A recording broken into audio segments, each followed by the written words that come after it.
نحمده ونصلي ونسلم على رسوله الكريم اما بعد فاعوذ بالله من الشيطان الرجيم بسم الله الرحمن الرحيم وعد الله الذين آمنوا منكم وعملوا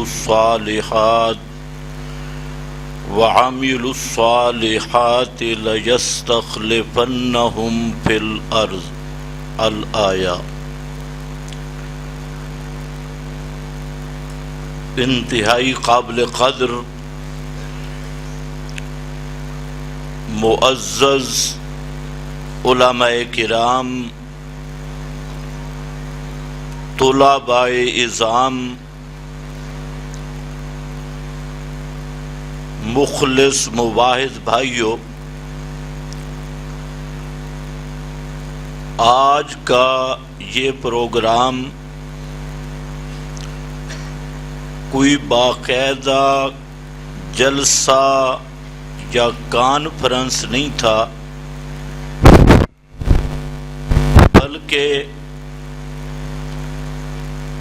نوجوان مناظرین کی ایک تربیتی نشست کے طور پر منعقد کیا گیا، جو انشاءاللہ کھانے کے بعد وہ نشست منعقد ہوگی۔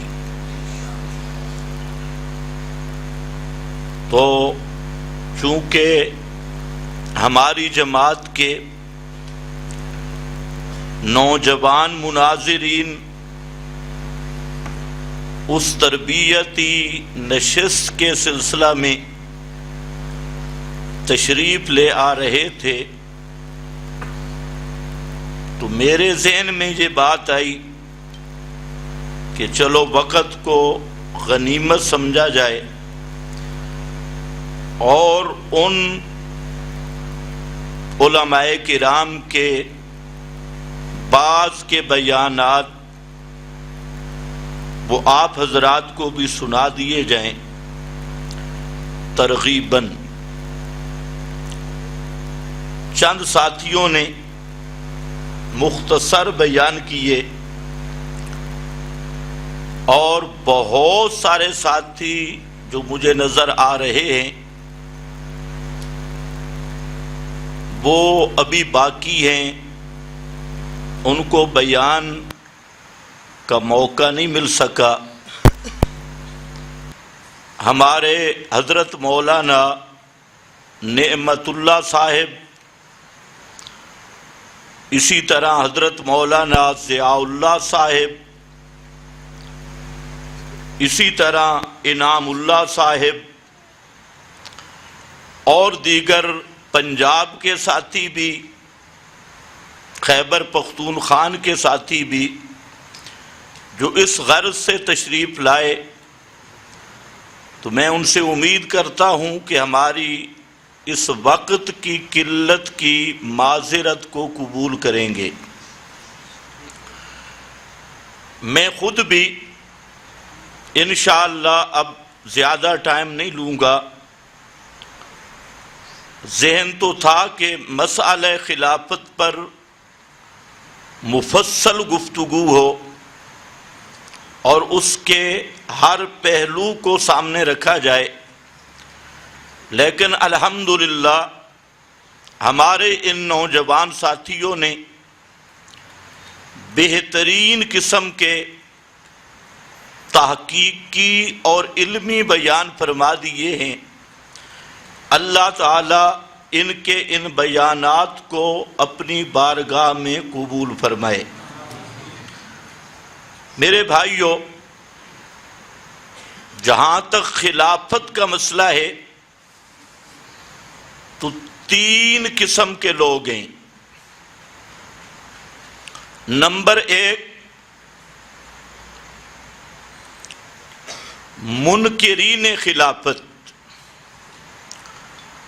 نمبر 2 ناقضین خلافت، اور نمبر 3 معاندین خلافت۔ یہ 3 گروہ اس وقت دنیا میں موجود ہیں۔ پہلا گروہ ہے منکرین خلافت، جو در حقیقت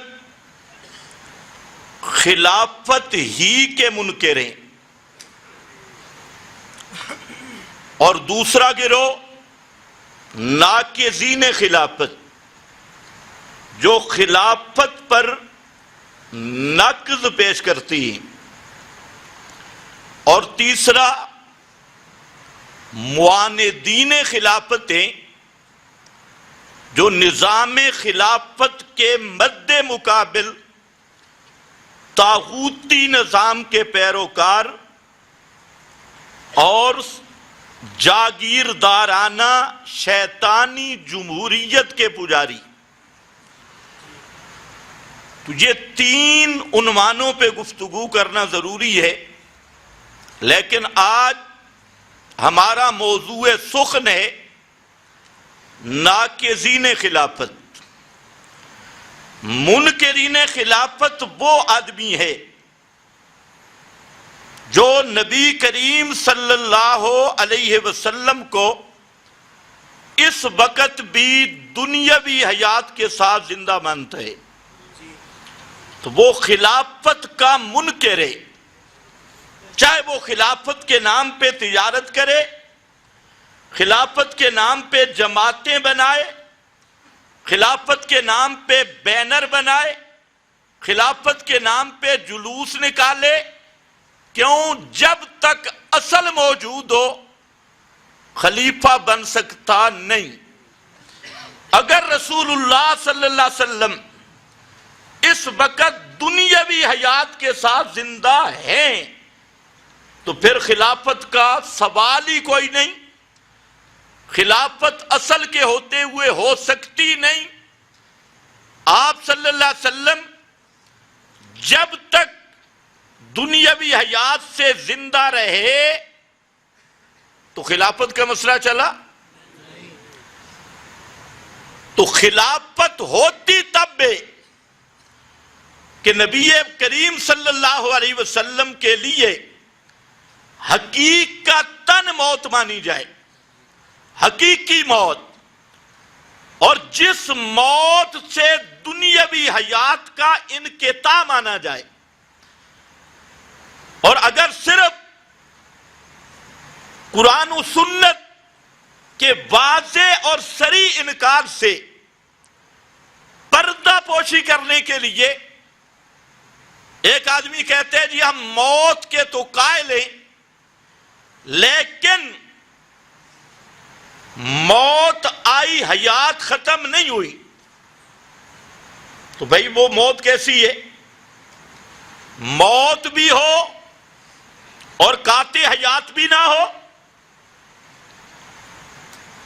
کہتے اوپر اوپر آئی، اور کئی بدماش تو کہتے ہیں لفظ موت یا ممات یہ پیغمبر کے لیے توہین ہے، بے ادبی ہے، گستاخی ہے۔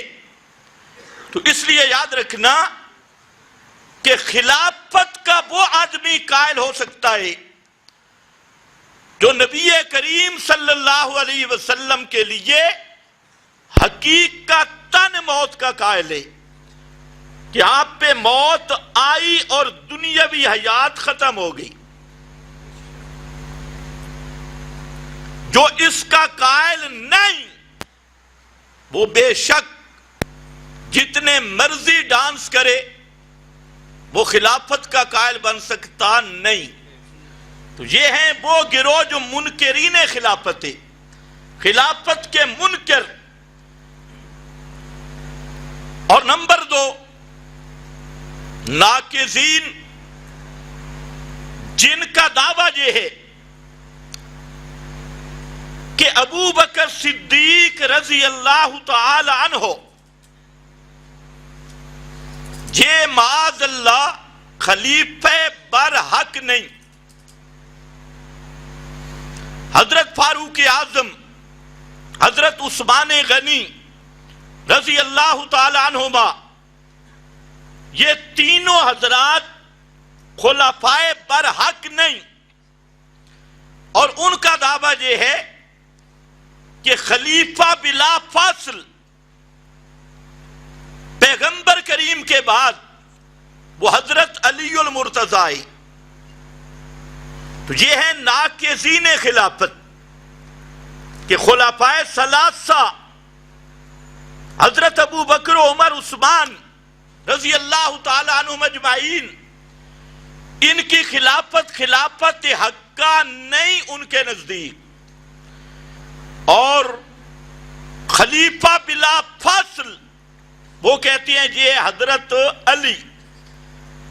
اس لیے ان حضرات نے اپنی اذانوں میں یہ ایک مستقل بدعت جاری کی کہ اذان کے اندر یہ ٹکڑا ملا دیا، اشہد ان علی ولی اللہ خلیفتہ بلا فاصل، یعنی جھوٹ کو اذان کا حصہ بنا دیا۔ اب یہ ناقضین خلافت، اور پھر ان کا یہ دعویٰ ہے کہ خلیفہ منصوص ہوتا ہے اللہ تعالیٰ کی طرف سے، نص ہوتی ہے خلیفہ کی خلافت پر، اور حضرت علی کی خلافت یہ منصوص خلافت ہے، یعنی اللہ تعالیٰ کی طرف سے صریح نص حضرت علی کے خلیفہ بلا فاصل ہونے کی اس پارٹی کا دعویٰ ہے۔ لیکن یہ بات ذہن میں رکھ لیں، ایران سے لے کر دہلی تک کے رافضی اگلے پچھلے جمع ہو جائیں، قرآن مقدس کی ایک آیت جس میں علی کا نام اور پیغمبر کے بعد خلافت بلا فاصل کی تصریح ہو، اس 30 پاروں والے قرآن میں سے ایک آیت بھی قیامت تک پیش نہیں کر سکتے۔ گالیاں نکالنا آسان ہے، سینہ کو بھی کرنا آسان ہے، لیکن دنیا رفض کو آج سیمینار کی وساطت سے ہمارا کھلا چیلنج ہے کہ 30 پاروں والے قرآن مقدس سے اپنے دعویٰ کے مطابق کہ خلافت منصوص ہوتی ہے، اور پھر نص بھی صریح حضرت علی المرتضی کا نام خلافت بلا فاصل کی تصریح ان 30 پارے والے قرآن میں موجود نہیں۔ ہاتو برہانکم ان کنتم صادقین ان لم تفعلوا ولن تفعلوا فاتقوا النار۔ اس لیے تو اس مسئلہ میں ناقضین خلافت اہل تشیع اہل رفض وہ مدعی ہے، اور ان کا یہ دعویٰ ہے، دعوے کی کوئی تعریف پڑھ لو، کسی فقہ کی تعریف، کسی اصول کی تعریف کہ دعویٰ کس چیز کا نام ہے، تو اصول مناظرہ کے لحاظ سے اس مسئلہ خلافت میں اہل تشیع ہر لحاظ سے مدعی ہے، دعویٰ کی ہر تعریف کے لحاظ سے مدعی ہے، اور مدعی کے ذمہ دلیل ہوتی ہے۔ مدعی کے ذمہ البینۃ علی المدعی فریقین کے نزدیک مسلم ہے کہ مدعی کے ذمہ دلیل ہے، اور دلیل چونکہ اہل تشیع کے نزدیک یہ امامت و خلافت کا مسئلہ اصول دین سے ہے، جیسے توحید رسالت پہ ایمان لانا اصول دین سے ہے، قیامت پہ ایمان لانا اصول دین سے ہے، اسی طرح اس طبقے کے ہاں خلافت علی بلا فاصل پہ امامت پہ ایمان لانا اصول دین سے ہے، اور ہر دو فریق متفق ہیں کہ اصول دین قرآن مقدس کی نص قطعی سے ثابت ہوگا، کسی خبر واحد سے نہیں، کسی راوی کی روایت سے نہیں، کسی بزرگ کے کیل کول کٹورے سے نہیں، کسی تفسیر کے حوالے سے نہیں، کسی بزرگ کے اقوال سے نہیں، کسی تاریخ کی چبل پن سے نہیں، کسی مورخ کی گپ سے نہیں۔ جو اصول دین عقائد کا مسئلہ ہے وہ ثابت ہوگا قرآن مقدس کی نص قطعی سے، اور اس پر دونوں کی کتابیں متفق ہیں، ہماری بھی اور اہل تشیع کی بھی، اور اپنے مقام پہ 20 حوالہ جات موجود ہیں۔ تو اس لحاظ سے اہل تشیع پر فرض ہے کہ اپنے دعویٰ پر دلیل پیش کریں، اور دلیل ہو کتاب اللہ سے، یا اگر ہم پہ اتمام حجت کرنا چاہتی ہے تو پھر آؤ، ہمارا اصول حدیث متواتر، قطعی الثبوت، قطعی الدلالت، حدیث ہو بھی متواتر اور معنی پہ دلالت تن، معنی پہ دال بھی صریح طور پہ ہو، لیکن ایسی حدیث بھی موجود نہیں۔ جہاں تک مسئلہ ہمارا ہے تو ہمارا 14 صدیوں سے خلافت پہ قبضہ ہے، 14 صدیوں سے۔ اب تو پٹیشن کی میعادیں بھی گزر گئیں، شفعے کی میعادیں بھی گزر گئیں، اور وہ میں بتاؤں گا کہ کس لحاظ سے اور کیوں کر یہ قبضہ ہے۔ اس کی میں تھوڑی سی آگے چل کے بات کروں گا۔ بھوک زیادہ تو نہیں لگی؟ آپ جتنے ذوق سے بیٹھیں گے تو میں چلوں گا۔ بہرحال ہمیں خلافت ثابت کرنے کی ضرورت نہیں، کیونکہ ابو بکر و عمر عثمان کی خلافت ہندو بھی مانتا ہے۔ ہندوؤں سے بھی پوچھو کہ رسول اللہ کے بعد خلیفہ کون ہے، پوچھ لو ہندوستان کے ہندوؤں سے، سکھوں سے بھی پوچھ لو، عیسائیوں سے پوچھ لو، یہودیوں سے پوچھ لو، یعنی کوئی کافر بھی انکار نہیں کرتا کہ نبی کریم علیہ السلام کے بعد خلیفہ ابو بکر صدیق ہے۔ دنیا کا کوئی کافر بھی انکار نہیں کرتا۔ تو جو انکار کرے پھر وہ کافروں سے بھی کچھ فٹ اوپر ہے، وہ کافروں سے بھی بدتر کافر ہے، بدترین کافر ہے۔ اس لیے ذہن میں رکھ لو کہ ساری دنیا جانتی، عیسائی کیوں نہ جانے، صدیق کی ضربیں بھولی نہیں ہیں، فاروق اعظم کی ضربیں بھولی نہیں، ایران کے مجوسی کیوں نہ جانے، خلفائے ثلاثہ کی ضربات جہاد آج تک تازہ ہیں، ان میں جرت نہیں کہ انکار کر سکیں۔ کوئی مجوسی، کوئی ہندو، کوئی سکھ، کوئی یہودی، ان کو مار پڑی ہے، انہیں یاد ہے کہ ہمیں مارا کس نے ہے۔ تو اس لیے یہ مسئلہ تو مسلم ہے، مسلمان اہل ایمان کے ہاں تو ہے ہی اول سے آخر تک۔ میں عرض یہ کر رہا تھا کہ یہ وہ مسئلہ ہے کہ کافر بھی مانتے ہیں، اس لیے ہمیں تو ثابت کرنے کی کوئی ضرورت نہیں ہے۔ اب جو کہتا ہے نہیں جی حضرت علی خلیفہ تھے اور یہ خلافت غصب کی گئی، تو یاد رکھو ایسا آدمی قرآن کا بھی منکر، قرآن اللہ کا گستاخ ہے وہ، اور نمبر 2 علی کا گستاخ ہے۔ کس کا؟ اس کو آج میں نے ثابت کرنا ہے، اور انشاءاللہ علی کی زبان سے ثابت کروں گا۔ جو خلیفہ بلا فاصل صدیق اکبر کو نہیں مانتا اور دعویٰ کرتا ہے کہ خلیفہ بلا فاصل حضرت علی ہے، وہ علی کا گستاخ ہے، علی کا توہین کرنے والا، حضرت علی المرتضیٰ کا دشمن ہے اور حضرت علی کے فضائل کا منکر ہے اور حضرت علی کا سب سے بڑا بغالی، گستاخ اور بے ادب ہے جو صدیق کو خلیفہ اول نہیں مانتا۔ سب سے پہلے اس پر ایک اصول بیان کر دیتا ہوں۔ ہمارے ہاں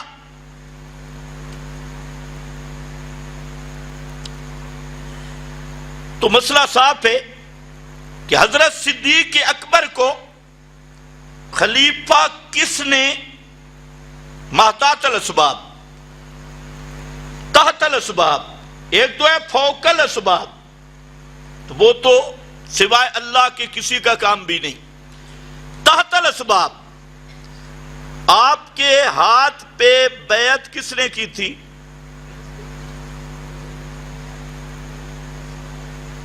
جی کس نے کی تھی؟ صحابہ نے۔ کس نے کی تھی؟ کس نے کی تھی؟ اونچے بولو، کس نے کی تھی؟ اچھا، سب نے یا بعض نے؟ سب صحابہ نے حضرت صدیق کے ہاتھ پہ بیعت کی۔ حضرت علی بھی ان میں تھے، سب نے بیعت کی۔ اب سوال یہ ہے کہ یہ بیعت کرنے والے کون ہیں جس پہ سب کے سب جمع ہیں، کوئی ایک بھی انکار نہیں کرتا، علی المرتضیٰ سمیت۔ اب یہ بیعت کرنے والے یہ پاکستانی اسمبلی کے ممبران نہیں،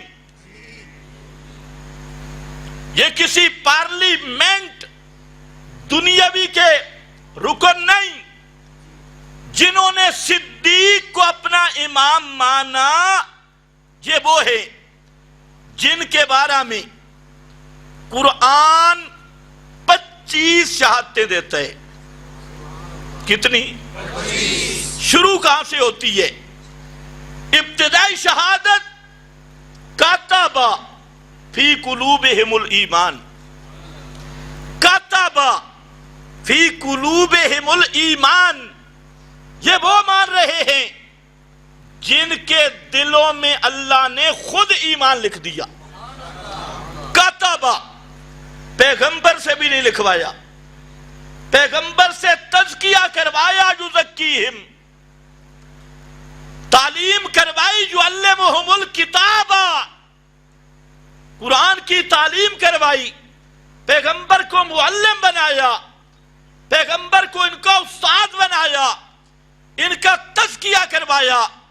لیکن تزکیہ پر جو دلوں میں ایمان کی کتابت ہے، کاتبہ فی قلوبہم الایمان، ان کے دلوں میں اللہ نے ایمان لکھ دیا۔ مخلوق کوئی بھی ہو اس کی لکھت مٹ جاتی ہے، اور اللہ لکھ دے لا تبدیل لکلمات اللہ، اللہ کے کلمات کبھی بدلتے نہیں، وہ چیز عارضی نہیں۔ اور کن لوگوں نے بیعت کی، کنہوں نے ایمان مانا؟ جس کو اللہ نے، جن کو اللہ نے سند دی، الزمہم کلمۃ التقوی، جن کو کلمہ تقوی لازم کر دیا۔ اور کون؟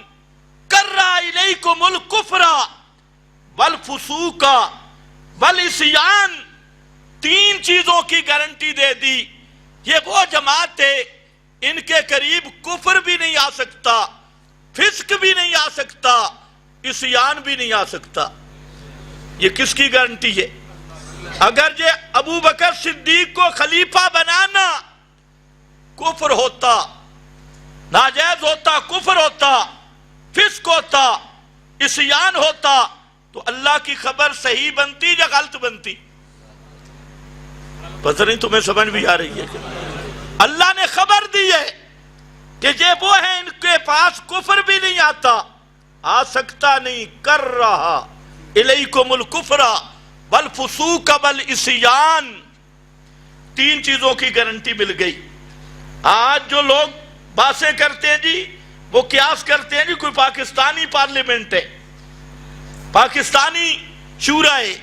یہ پاکستانی شورا نہیں، یہ رحمانی شورا ہے، یہ رحمانی شورا ہے، اور شورا کی تصدیق خود رحمان نے کی ہے، اور فرما دیا یہ کون ہے؟ تین چیزیں ان کے قریب نہیں آ سکتی، کفر، فسق، عصیان۔ ان تینوں چیزوں سے ماں برا، یا اللہ عارضی طور پر فرمایا نہیں، اولئک ہم الراشدون، راشدون الرشد الاستقامت علی الحق مع التسلب فیہ۔ رشد کا معنی حق پہ ایسا ڈٹ جانا کہ کبھی جذبہ بھی نرم نہ پڑے، کبھی جذبہ بھی نہیں، کبھی جذبات میں بھی نرمی نہ ہو۔ یہ وہ جماعت ہے، یہ ہے ابو بکر صدیق کو خلیفہ اول ماننے والے، علی سمیت، اور جن کے بارے میں اللہ نے ان کے باطن کی گارنٹی دی، ان کے ظاہر کی گارنٹی دی، ان کی شہادت کی گارنٹی دی، ان کے انجام کی گارنٹی دی، ان پہ اپنی رضا کی گارنٹی دی، ان کی فلاح کی گارنٹی دی، ہر طرح کی اللہ نے گارنٹیاں دے کر یہ اعلان کر دیا، اے لوگو یہ وہ لوگ ہیں جہاں ان کے قدم لگتے ہیں وہی ہدایت کے نقش بنتے ہیں، اور کائنات کو معیار دیا۔ آمنوا کما آمن الناس ان آمنوا بمثل ما آمنتم بہ فقد اہتدوا۔ ان کی طرح ایمان لاؤ، ان کی طرح۔ یہ ہیں ابو بکر کو خلیفہ ماننے والے، اور جن کو قرآن کہتا ہے اولئک ہم الصدیقون، اولئک ہم الصادقون، اولئک حزب اللہ، الا ان حزب اللہ ہم المفلحون بھی ہے تو ہم الغالبون بھی ہے۔ اس غالبون کو ذہن میں رکھنا ہے، ہم نے شاید ادھر جانا ہے۔ ہم الغالبون کے خارج میں نمونے کیسے آئے؟ ہم الغالبون، یہ اللہ کی جماعت ہے، جدھر رخ کریں گے اللہ کی نصرت ان کے قدم چومیں گی، اللہ کی رحمت ان کے قدم چومیں گی۔ وہی ہے حزب اللہ، وہی غالبون۔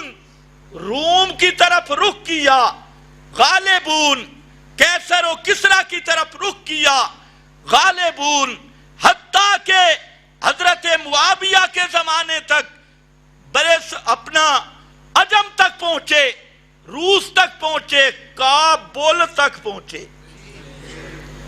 کابل کا تذکرہ بھی ابو داؤد شریف میں ہے، یہ افغانستان والا کابل، یہ کابل ابو داؤد میں ہے۔ آذربائیجان پوری دنیا پہ چھا گئے، کیونکہ اللہ نے فرمایا الا ان حزب اللہ ہم الغالبون۔ اس لیے پہلا نقطہ یہ ذہن میں رکھ لو، آج کا شیطان مجوسی اور یہودیوں کی مکس نسل میڈیا پہ کیا کہہ رہی ہو جی؟ شورا کا منتخب شدہ، اور پھر لوگوں کو تاثر دیتی ہیں کہ جیسے ہم چار کٹھے ہو جائیں، آج کے لوگ چار کٹھے ہو جائیں۔ یہ وہ شورا نہیں ہے، یہ وہ شورا ہے کہ 500 آیت اس شورا کی سکاہت بیان کر رہی ہے، 500 قرآن مقدس کی آیت اس شورا کا ایمان بیان کر رہی ہے، اس کی صداقت بیان کر رہی ہے، اس کی صدیقیت بیان کر رہی ہے، اس کا نجات فی الدارین کو بیان کر رہا ہے قرآن۔ اس لیے یہ وہ شورا ہے جن کی توثیق اور تعدیل اللہ نے فرمائی ہے۔ اور یہ بات ذہن میں رکھ لو، دنیا کے سب محدثین، امیر المومنین فی الحدیث امام بخاری، سب کہہ دو رحمت اللہ تعالی علیہ، یحییٰ ابن معین، ابن المدینی، اس سے کوئی ابن المبارک، بڑے بڑے محدث، بڑے بڑے اسماء اور رجال کے ماہرین سب مل جائیں، وہ کسی صحابی پہ تبصرہ کرنے کے حال نہیں۔ پتہ نہیں تمہیں میری بات سمجھ بھی آئی ہے کہ نہیں؟ یہ وہ شورا ہے کہ دنیا کے سب محدثین ایک میدان میں جمع ہو جائیں، ان میں جرت نہیں، ان میں لیاقت و اہلیت نہیں کہ کسی صحابی پہ جرح کر سکے، انگلی رکھ سکے۔ جرح نہیں، تعدیل ہی تعدیل۔ اور جو الاصابہ اٹھا، دنیا کی کوئی جرح تعدیل کی کتاب اٹھا، سب محدثین ایک ہی نقطے پہ متفق ہیں، جب پتہ چل گیا نا صحابی ہے تو قلم روک دیا، قلم روک دیا۔ کیوں؟ کہتے ہیں یہ تو وہ ہے جس کی اللہ نے سچائی بیان کی ہے، اس لیے کسی محدث کو جرأت، اتنے بڑے بڑے محدثین تبصرہ نہیں کر سکتے، اور آج جن کا باپ ابھی تک دریافت نہیں ہوا، کوئی جہلم کا جہنمی بیٹھے، کوئی اور بڑے بڑے پتہ نہیں کس چیز کے بچے اٹھے، بچے جمہورے، وہ تبصرے کر رہے، حضرت معاویہ یوں تھا، فلانا یوں تھا، فلانا یوں تھا۔ اور اس کو کہو ابن العطان، تجھے آج تک کسی نے نہیں بتایا کہ صحابی کہتے کس کو ہیں؟ صحابی ہوتا وہ ہے ساری دنیا کے محدثین مل جائیں اور ایک میدان میں ہوں، ان میں جرت نہیں، ان میں اہلیت نہیں، ان میں لیاقت نہیں کہ کسی صحابی پہ جرح کر سکے۔ اس لیے نہیں کہ صحابہ وہ ہیں جن کی عدالت اللہ نے بیان کی ہے۔ جب اللہ عدالت بیان کرے، اب محدث کو جرح کرے، وہ محدث نہیں بنے گا، وہ کافر بنے گا۔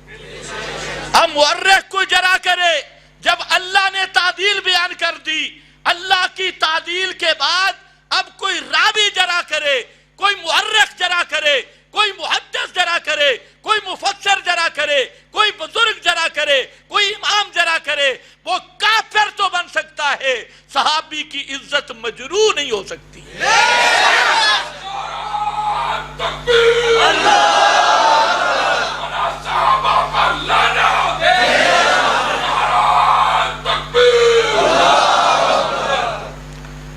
اس کرائے کے ملنگ کو بھی نہیں پتا چلا، جی شورا چنے ہیں، شورا چند آدمیوں نے چنا ہے۔ جی آدمی کون ہے؟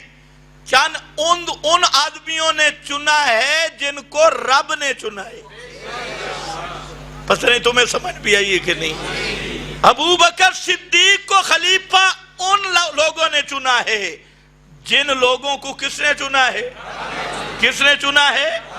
اختار علی اصحابی، ان اللہ اختار علی اصحابی، اللہ نے جن کو چنا پیغمبر کی صحبت کے لیے، انہیں چنا صدیق کی امامت کے لیے، صدیق کی خلافت کے لیے۔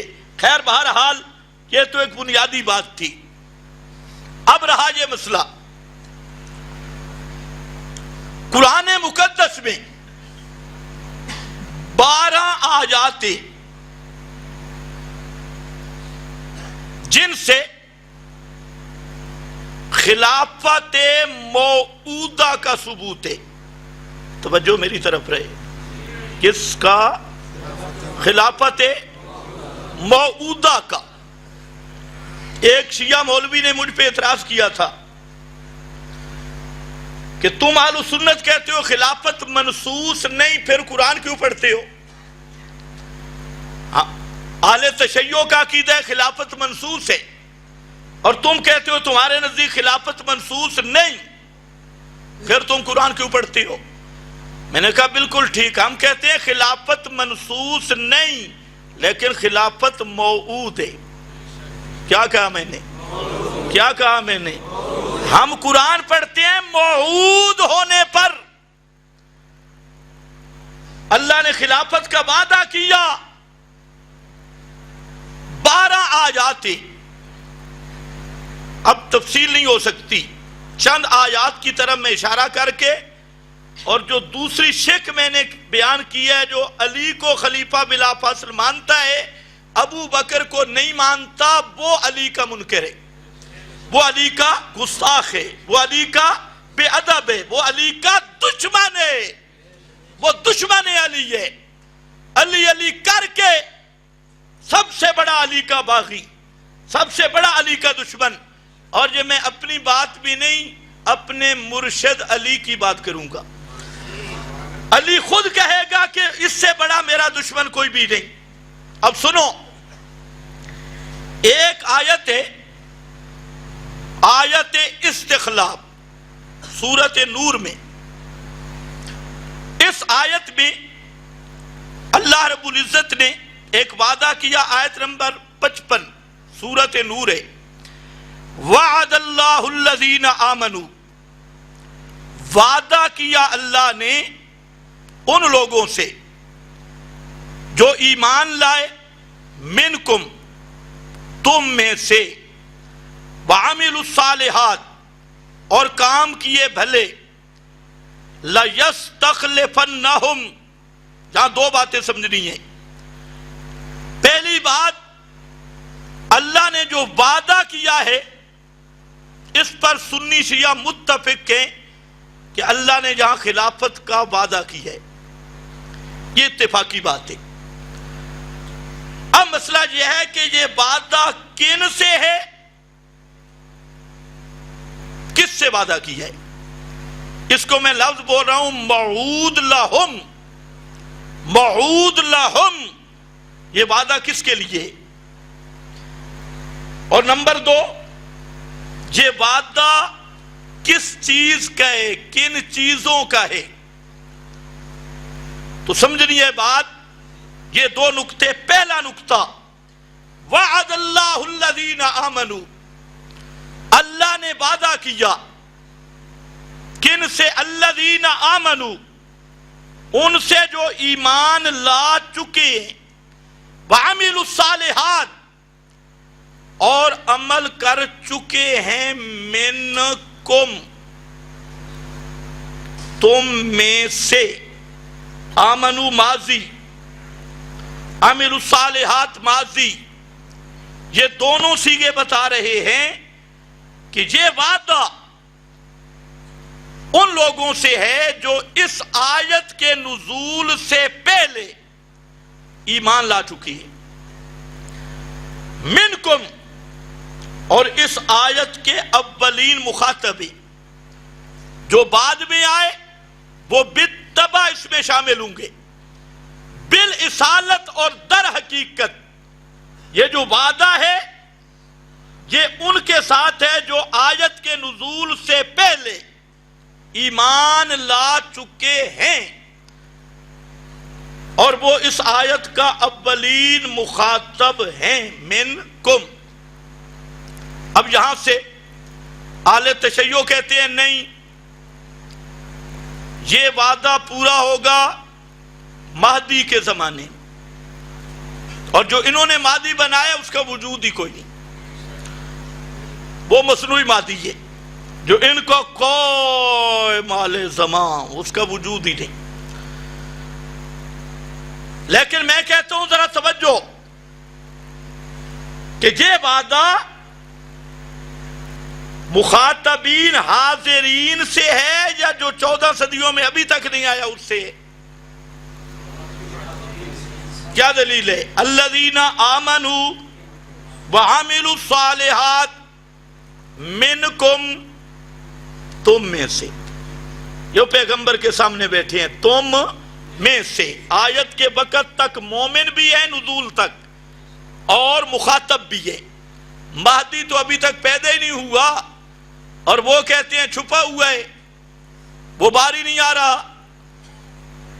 ہم کہتے ہیں پیدا ہی نہیں ہوا، وہ کہتے ہیں چھپا ہوا ہے۔ تو خیر یہ بات کہ یہ مہدی مراد ہے یہ قطعاً نہیں ہو سکتا۔ اب بات ہے 3 چیزوں کا، لَيَسْتَخْلِفَنَّهُمْ، زمین میں خلافت دے گا اللہ تعالی. اور نمبر 2 وَلَا يُمَكِّنَنَّ لَهُمْ دِينَهُمْ، اور ان کے دین کو نفاذ اور تمکین عطا کرے گا. وَلَا يُبَدِّلَنَّهُمْ مِن بَعْدِ خَوْفِهِمْ أَمْنًا، اور ان کے خوف کو امن سے بدل دوں گا. کتنی چیزوں کا وعدہ ہے؟ 3 کا. نمبر 1 خلافت، نمبر 2 تمکین دین، ان کے دین کو زمین میں جما دوں گا، ٹھکانہ دوں گا، نفاذ دوں گا. اور نمبر 3 ان کے خوف کو امن سے بدل دوں گا. یہ 3 نعمتیں عطا کروں گا. یہ 3 نعمتوں کا وعدہ ہے. اب ذرا توجہ کرنا، اگر کوئی کہے کہ یہ 3 نعمتیں حضرت علی کے دور خلافت میں پائی گئی، تب بھی یہ آیت کے مطابق نہیں بنتا. اس لیے کہ ہمارے نزدیک حضرت علی المرتضیٰ کو 2 نعمتیں حاصل تھی، خلافت بھی کیونکہ ان کا نمبر 4 ہے، اور تمکین دین بھی اس لیے کہ علی کا دین وہ ہے جو ابو بکر صدیق کہے، علی کا دین وہ ہے جو فاروق اعظم کہے، علی کا دین وہ ہے جو حضرت عثمان کہے. اس لیے وَلَا يُمَكِّنَنَّ لَهُمْ تمکین دین بھی پائی گئی، لَيَسْتَخْلِفَنَّهُمْ خلافت بھی پائی گئی، اور رہ گیا خوف ختم ہو جانا اور خوف کی جگہ پہ امن آ جانا. یہ تیسری نعمت اہل سنت کے نزدیک حاصل نہیں، اور اہل تشیع کے نزدیک تینوں نعمتیں حاصل نہیں. تینوں خلافت بھی نہیں. کیوں؟ وہ کہتے ہیں خلافت کا پہلا نمبر تھا، 4 نمبر والی خلافت بھی نہیں. اور نمبر 2 اہل تشیع کے نزدیک علی کا دین اور ہے، ابو بکر و عمر عثمان کا دین اور تھا، اور حضرت علی نے اپنی خلافت میں اپنے دین کو بھی نافذ نہیں کیا. انوار نعمانیہ، طبرسی اور نور اللہ شوستری، یہ سب کے سب شیعہ بڑے بڑے حضرات وہ لکھ رہے ہیں کہ جو علی کا مذہب تھا، علی کا دین تھا، حضرت علی المرتضیٰ اپنے دور خلافت میں اپنے دین کو جاری نہیں کر سکے، اس لیے کہ اکثر لوگ پہلے خلفاء کے معتقد تھے. اگر حضرت علی اپنا دین نافذ کرتے، اپنے والا قرآن لے آتے بقول ان کے. اور شیعہ کے ہاں سب سے بڑا دین ہے مدعا کو جاری نہ کر سکے، تراویح پہ پابندی نہ لگا سکے، اپنے وضو جاری نہ کر سکے، اپنی نماز جاری نہ کر سکے، اور اپنا دین وہاں جاری نہ کر سکے. تو خلاف آل تشیع کے ہاں تینوں نعمتیں حاصل نہیں، خلافت بھی، تمکین فی الارض بھی، اور تمکین دین بھی، اور امن من الخوف بھی، تینوں حاصل نہیں. تو پورے دعویٰ سے میں چیلنج سے یہ بات کہہ رہا ہوں کہ یہ وعدہ الہی پورا ہونے کی ایک ہی صورت ہے، اور وہ صورت یہ ہے کہ خلفائے ثلاثہ کو امام برحق مانا جائے. اور یہ وعدہ پورا ہوا ابو بکر و عمر عثمان و علی کے دور میں. اصل مقصود ہے خلفائے ثلاثہ کی خلافت میں یہ تینوں وعدے پورے ہو گئے.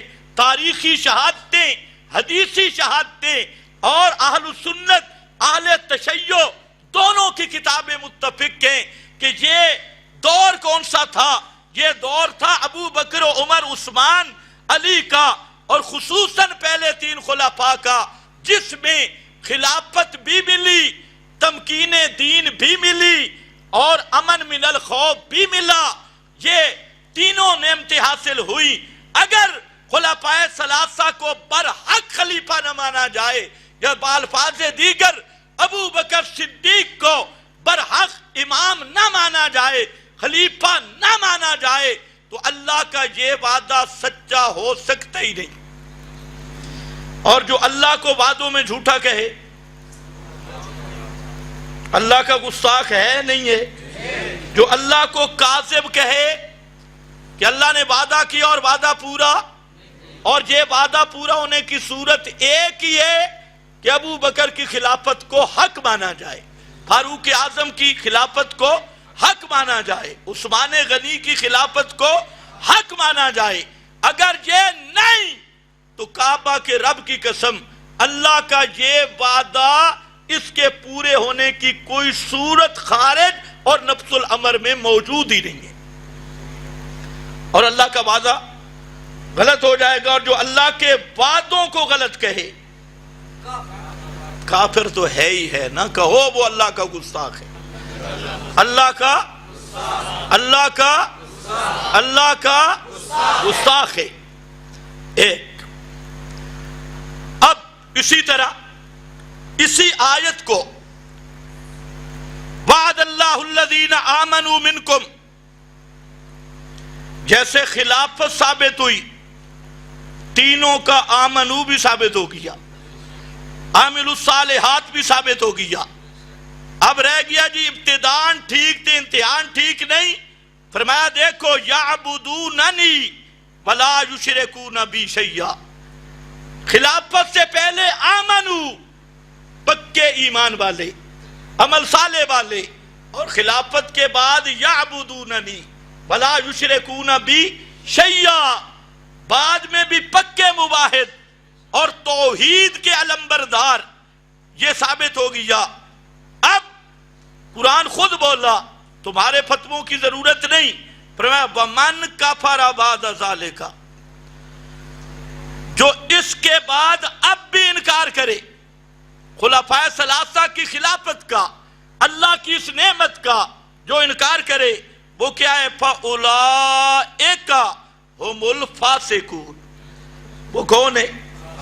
اور قرآن جس کو فاسق کہتے ہیں اس کا معنی کافر ہوتے ہیں، قرآن اعلیٰ درجہ کا فسق بیان کرتا ہے۔ بعد میں کفران نعمت، سب سے بڑا ناشکری کرے، اس کی ناشکری کرے یا انکار کرے، دونوں معنی ہیں، تو یہ فتویٰ بھی قرآن میں آ گیا۔ اسی کو اس سے پہلی صورت میں سورۃ الحج، اس میں اللہ تعالیٰ نے اسی مسئلہ کو کھولا، اور یہ جو الذین آمنوا وعملوا الصالحات، اسی کی تشریح کی۔ قرآن اپنی تشریح خود کرتا ہے، یا اللہ یہ کون لوگ ہوں گے جو ایمان لا چکے ہیں، عمل صالح کر رہے ہیں، یہ کون ہوں گے؟ یہ میرے پاس سورۃ الحج ہے، آیت نمبر 40، جو چلے والے ہیں وہ یاد کر لیں، آیت نمبر 40۔ یہ کون لوگ ہیں الذین آمنوا وعملوا الصالحات؟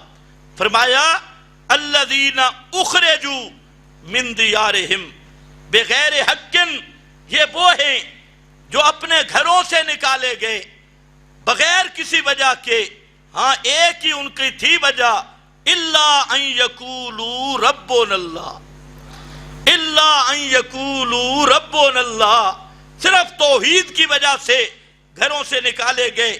ان کا تذکرہ کر کے آگے اللہ فرماتے ہیں الذین ان مکناہم فی الارض، اگر میں ان کو حکومت دوں زمین میں، یہ بھی پیشین گوئی ہے، یہ مہاجرین جن کو گھروں سے نکالا گیا، ان کو میں زمین میں خلافت عطا کروں، فی الارض اقاموا الصلاۃ، یہ قائم رکھیں گے نماز کو، آتوا الزکاۃ، دیتے رہیں گے زکوٰۃ کو، وَعَمَرُوا بِالْمَعْرُوفِ، اور نیکی کا حکم کریں گے، وَنَهَوْا عَنِ الْمُنْكَرِ، اور منکر سے روکیں گے، وَلِلَّهِ عَاقِبَةُ الْأُمُورِ، سوال کا جواب دیا، یا اللہ ایسے کمزور جو گھر چھوڑ کے آگے، مکہ کو چھوڑ کے ہجرت کر کے آگے، ان کو خلافت دے گا؟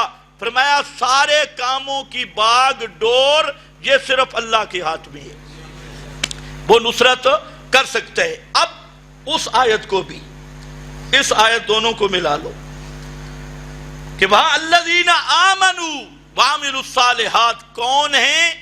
یہاں قرآن نے بیان کیا الذین اخرجوا من دیارہم، یہ وہ مہاجرین کی جماعت ہے، اور تینوں خلفاء کون ہیں؟ مہاجر، ابو بکر، عمر، عثمان، تینوں مہاجر ہیں۔ اسی طرح اب اس پہ میں بیان کروں، یہاں پر سب مفسرین نے یہی بات لکھی جو میں کہہ رہا ہوں. اس پر علامہ نصفی جو بڑے مفسر ہیں اور فقیہ ہیں فرماتی ہیں وَفِيهِ دَلِيلٌ عَلَى صِحَّةِ أَمْرِ الْخُلَفَاءِ الرَّاشِدِينَ. اس آیت میں دلیل ہے خلفاء راشدین کی خلافت حقہ کی. لِأَنَّ اللَّهَ عَزَّ وَجَلَّ آتَاهُمْ التَّمْكِينَ وَنَفَاذَ الْأَمْرِ مَعَ السِّيرَةِ الْعَادِلَةِ. اس لیے کہ اللہ تعالیٰ نے ان کو زمین میں خلافت دی، نفاذ عامر دیا. اسی طرح علامہ اندلسی بحر المحیط میں فرماتے ہیں دلیل علی صحت امر الخلفاء الراشدین. یہ خلفاء ثلاثہ خلفاء راشدین کے خلافت کی دلیل ہے. اسی طریقہ سے قرطبی، زاد المسیر، کبیر، سب مفسرین، مظہری، یہ سب کہتے ہیں اس آیت میں دلیل ہے خلفاء راشدین کی خلافت حقہ کی. اسی طرح آگے چلے جائیں تو کام لمبا ہوگا. دعوت الاعراب کی آیتیں، اسی طرح قتال بالمرتدین کی آیتیں، یہ سب آیتیں اصل ان میں یہی وعد اللہ الذین آیت استخلاف ہے. باقی سب آیات کو دیکھتے جاؤ تو اللہ تعالیٰ کا یہ وعدہ مختلف مقامات پر مختلف رنگوں میں موجود ہے، جس کے پورا ہونے کی ایک ہی صورت ہے کہ ابو بکر و عمر عثمان کی خلافت کو حق مانا جائے. اب اس پر صرف میری بات نہیں، اہل تشیع کی اپنی بات، ان کی بات میں دکھا دیتا ہوں، شاید کسی میں انابت ہو. اور مختصر کرتا ہوں، گھبرانا نہیں ہے، بہت مختصر کرتا ہوں، ساری کتابیں اب پھر کسی موقع. یہ میرے پاس ہے تفسیر کمی. تفسیر کمی یہ کم کا بہت بڑا علامہ ہے اور مجتہد ہے. اس کا میرے پاس سورۃ التحریم ہے، صفحہ 710 سے. اور اس میں ایک مسئلہ چلا رہا ہے کہ نبی کریم صلی اللہ علیہ وسلم نے اپنی ایک پاک زوجہ کو ایک راز کی بات بتائی. اور وہ راز کی بات کیا تھی؟ پیغمبر کو اللہ نے بتلائی اور پیغمبر نے اپنی بیوی کو بتلایا. وہ کیا تھی راز کی بات؟ وہ کہتا ہے راز کی بات یہ تھی کہ پیغمبر نے فرمایا کہ ان ابا بکر جلیل خلافت بعدی، میرے بعد خلیفہ ابو بکر ہوگا. میرے بعد خلیفہ، یہ کسی سنی کی کتاب نہیں، یہ شیعہ کا ہیڈ، بنیاد اور ان کا امام المرتدین ہے. امام المرتدین، امام الزناد کا یہ کمی، اس کی صاف عبارت ثم من بعدہ ابو کے، اور ابو بکر کے بعد آپ کے ابا جان فاروق اعظم خلیفہ ہوں گے. یہ اچھا، یہ اہل تشیع کی یہاں آ گیا. اس نے کہا من اخبرک بہذا. آگے پاک بیوی نے پوچھا کہ آپ کو اس چیز کی کس نے خبر دی ہے کہ آپ کے بعد ابو بکر، ابو بکر کے بعد عمر. من اخبرک بہذا؟ قال، پیغمبر نے فرمایا اللہ اخبرانی، اللہ اخبرانی. کس نے خبر دی ہے؟ اللہ نے خبر دی. یہ کمی ہے بھائی، قوم کی تفسیر. اسی طرح شیعہ کی بنیادی تفسیر، ہم کسی رینٹ کے خطیب کا حوالہ نہیں دے رہے، کسی رینٹ شینٹ والے خطیب کا تمہیں تو حوالہ ملتا ہے جی طارق جمیل نے کہا ہے، فلانے نے کہا ہے.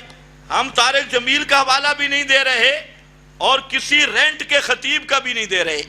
یہ ہے تفسیر صافی اہل تشیع کی بنیادی تفاسیر میں سے. اس نے بھی سورہ تحریم کی اس آیت کے تحت یہ لکھا ہے کہ فقال، پیغمبر نے فرمایا ان ابا بکر یلیل خلافت بعدی، میرے بعد خلیفہ ابو بکر صدیق ہوگا، ثم بعدہ ابو کے، اور ابو بکر صدیق کے بعد آپ کے باپ، فقالت من انباک ھذا، تو پوچھا، یہ آیت کا ترجمہ کر رہا ہے، کس نے تجھے اس کی خبر دی؟ قال نبعنی، خبر دی مجھے العلیم الخبیر، علیم خبیر یعنی اللہ نے خبر دی ہے۔ یہ تفسیر صافی ہے۔ دو گواہ اور تیسرا گواہ وہ خود دیں۔ حضرت علی رضی اللہ تعالیٰ عنہ، حضرت فاروق اعظم رضی اللہ تعالیٰ عنہ مشورہ کرنے لگے کہ فارس کی جنگ، اس میں شرکت میں خود کروں یا نہیں۔ یہ مشورہ کس سے کیا؟ حضرت علی رضی اللہ تعالی عنہ سے۔ اور کرنے والا کون ہے؟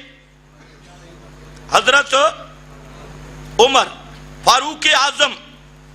ایک بات آپ کو بتا دوں، آج کل میڈیا پر ایک نحوی مثال کو لے کر یہ بکواس بازی کر رہے ہیں، لولا علی لہلک عمر۔ یہ کون سی نص ہے بھائی؟ اور جی ہدایت الناب میں لکھا ہے، واہ، حوالہ تو ہے نا، ہدایت الناب میں لکھا ہے، فلانی چیز میں لکھا ہے، وہ تو ضابطے کی تفہیم کے لیے لکھا ہے، لولا علی لہلک عمر۔ اس کی کون سی تیری سند ہے؟ اور پھر لولا کہ تجھے معنی ہی نہیں آتا ہلاک عمر، تو اس کا مطلب ہے حضرت عمر ہلاک نہیں ہوئے، ورنہ علی کے وجود کا ہی منکر ہے۔ پتہ نہیں تو سمجھے ہی ہے کہ نہیں؟ اچھا خیر، کچھ باتیں نہ سمجھ آئیں تو کوئی مسئلہ نہیں۔ تو یہاں پر حضرت علی المرتضی رضی اللہ تعالیٰ عنہ، حضرت عمر اجازت مانگ رہے ہیں، مشورہ کر رہے ہیں کہ میں جاؤں یا نہیں۔ فرماتے ہیں حضرت علی رضی اللہ تعالیٰ عنہ، ھذا الامر لم یکن نصرہ ولا خذلانہ بکثرۃ، یہ ایسا معاملہ ہے کہ اس معاملہ کی نصرت اور خذلان یہ عدد کی کثرت اور قلت کے ساتھ نہیں۔ وَهُوَ دِينُ اللَّهِ الَّذِي أَظْهَرَهُ وَجُنْدَهُ الَّذِي أَعَدَّهُ وَأَمَدَّهُ، یہ اللہ کا وہ دین ہے جو اللہ نے خود غالب کیا ہے۔ هُوَ الَّذِي أَرْسَلَ رَسُولَهُ بِالْوَدِينِ لِيُظْهِرَهُ عَلَى الدِّينِ، یہ وہ ہے اظہرہ، اللہ نے اس کو غالب کیا ہے۔ اور فرمایا آگے، بلغ ما بلغ وطلع حیث طلع ونحن علی موعود من اللہ۔ حضرت علی فرماتے ہیں ہم موعود من اللہ، اللہ نے جو وعدہ کیا تھا، وعد اللہ الذین آمنوا، یہ وہ خلافت ہے اے فاروق اعظم جس خلافت پہ آپ چل رہے ہیں، یہ موعود من اللہ خلافت ہے، اس لیے آپ کا وجود ضروری ہے۔ آپ نبی جائیں تو اللہ نصرت کرتا رہے گا، اس لیے آپ کو جانے کی ضرورت نہیں ہے۔ یہ کتاب کون سی ہے جناب؟ یہ بھی کسی رینٹ کے خطیب کی نہیں، یہ نہج البلاغہ ہے۔ نہج البلاغہ جو اہل تشیع کے نزدیک قطعی، قرآن محرف ان کے نزدیک نہج البلاغہ قطعی اس میں ہے۔ اور بہرانی جو اسی نہج البلاغہ کے شارح ہیں، اس کی تفسیر میں لکھتے ہیں کہ وہ موعود کون سا وعدہ ہے؟ وہ کہتا ہے قال وعد اللہ الذین آمنوا منکم وعملوا الصالحات لَيَسْتَخْلِفَنَّهُمْ، یہ اس وعدے کی طرف اشارہ ہے۔ تو حضرت علی رضی اللہ تعالیٰ عنہ کا اپنا فرمان آ گیا کہ صدیق کی خلافت، فاروق کی خلافت، عثمان کی خلافت، یہ کون سی خلافت ہے؟ موعود من اللہ۔ سارے بولو کون سی خلافت ہے؟ کون سی خلافت؟ سب بولو موعود من اللہ۔ جس خلافت کا کس نے وعدہ کیا؟ موعود من اللہ، یہ اللہ تعالیٰ کی طرف سے وعدہ ہے اور وہ جو قرآن میں آیا، یہ 3 حوالے میں نے پیش کر دیے اہل تشیع سے۔ اس پر اور بھی بہت سارے حوالے ہیں، لیکن میں تھوڑا سا آگے چل کے اپنے کام کو ذرا مختصر کر دوں۔ یہ میرے پاس ہے سیر، اس میں اب ذرا نقطہ سمجھنا ہے، بڑا اہم نقطہ ہے۔ 2 حوالے دے کے ختم کرتا ہوں۔ یہ حوالہ ہے خود حضرت علی المرتضیٰ کا۔ صحابہ کے نام پر تجارت کرنے والے بھی توجہ فرمائیں، سنو۔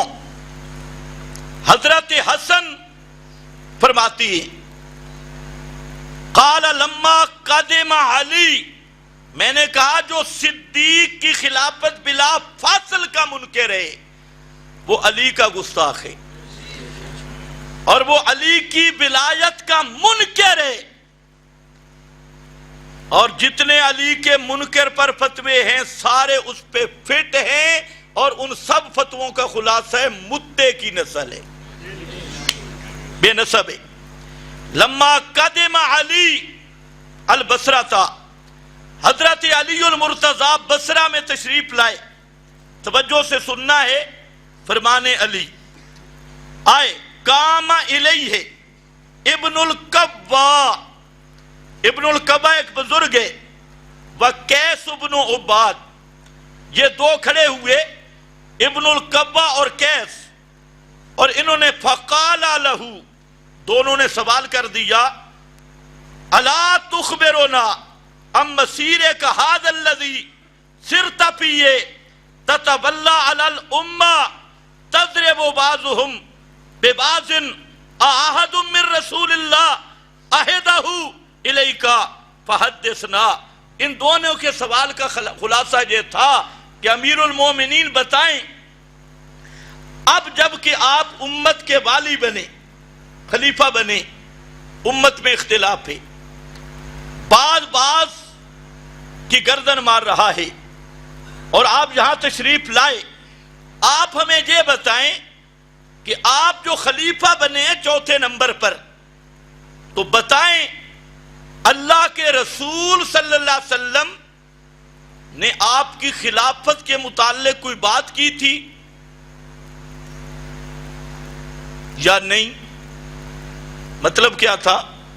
مطلب یہ ہے کہ اللہ کے رسول نے اگر آپ کی خلافت کی کوئی بات، کوئی عہد وغیرہ، کوئی فرمان جاری کیا ہوتا تو اب تک آپ کیوں سوئے رہے؟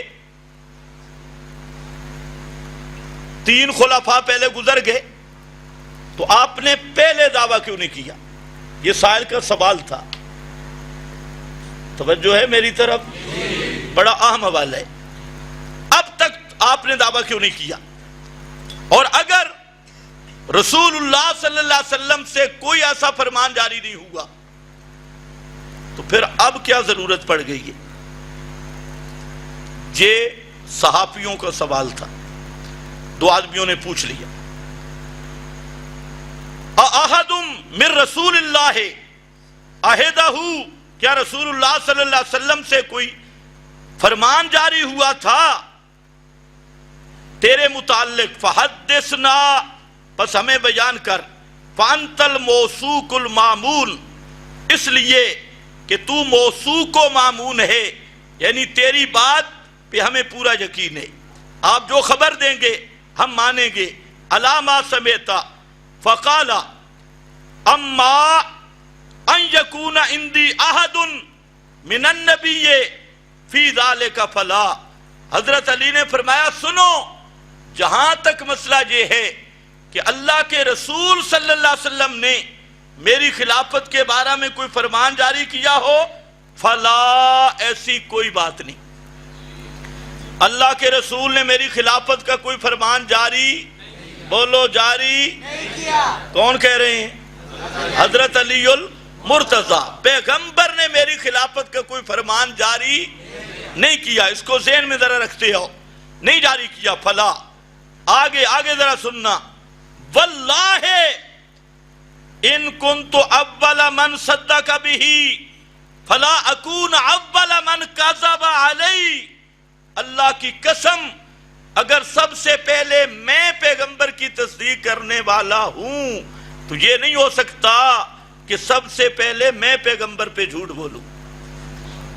سب سے پہلے میں پیغمبر پہ، یعنی یہ کہنا کہ علی کو پیغمبر نے خلیفہ بلا فصل متعین کر دیا، اعلان کر دیا، حضرت علی فرماتی ہیں یہ اللہ پہ جھوٹ ہے اور میں یہ جھوٹ بول سکتا.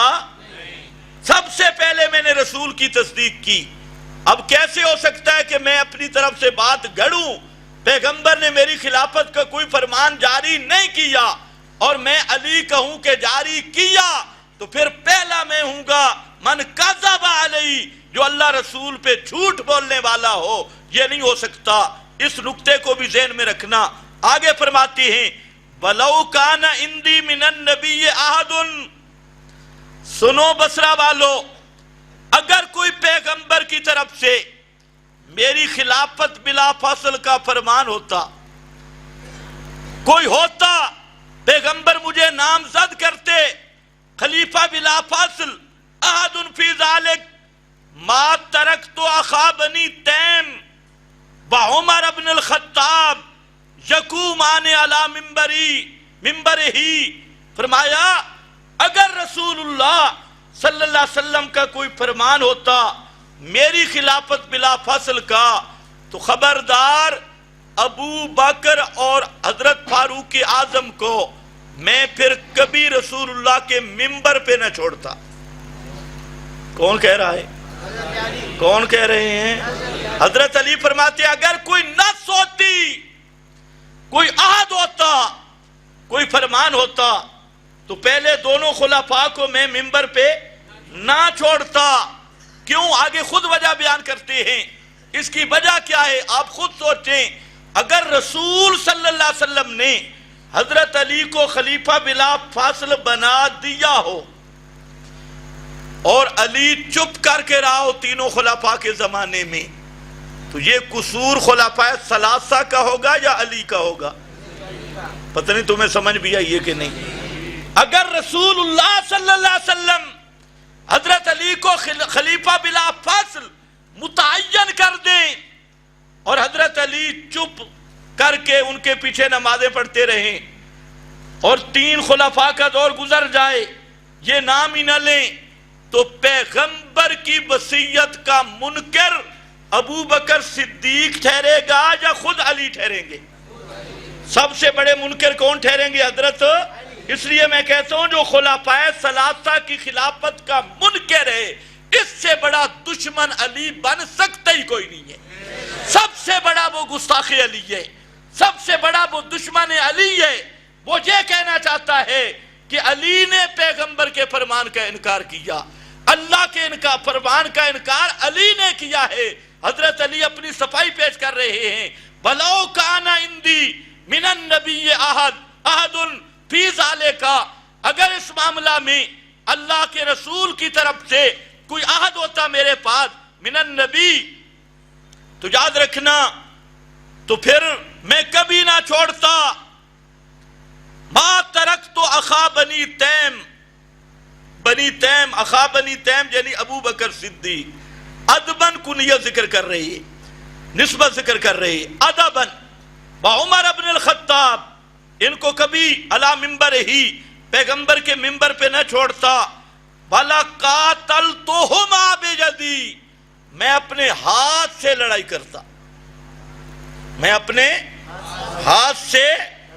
وَلَوْ لَمْ أَجِدْ إِلَّا بُرْدِي هَذَا، خدا کی قسم میرے پاس تلوار نہ ہوتی، میرے پاس یہ اپنی چادر ہوتی تو میں ان کو ان چادر ڈال کے منبر سے اتارتا. میں علی یہ نہیں کر سکتا کہ رسول سے عہد بھی ہو، پیغمبر کا فرمان بھی ہو اور میں پیغمبر کی وصیت کے خلاف کروں، پیغمبر کے فرمان کے خلاف کروں، اللہ کے پیغمبر کے حکم کو ٹالوں. یہ مجھ سے کبھی نہیں ہو سکتا. آگے فرماتی ہیں بس سنو وَلَٰكِن رسول اللہ. اب ذرا خیال کرنا، حضرت علی کی تقریر ہے. یہاں تک آپ نے کیا سمجھا کہ اگر صدیق کو پہلا خلیفہ نہ مانا جائے اور پہلا خلیفہ ہونے کا دعویٰ کس کے بارے میں کیا جائے حضرت؟ تو توہین کس کی ہوگی؟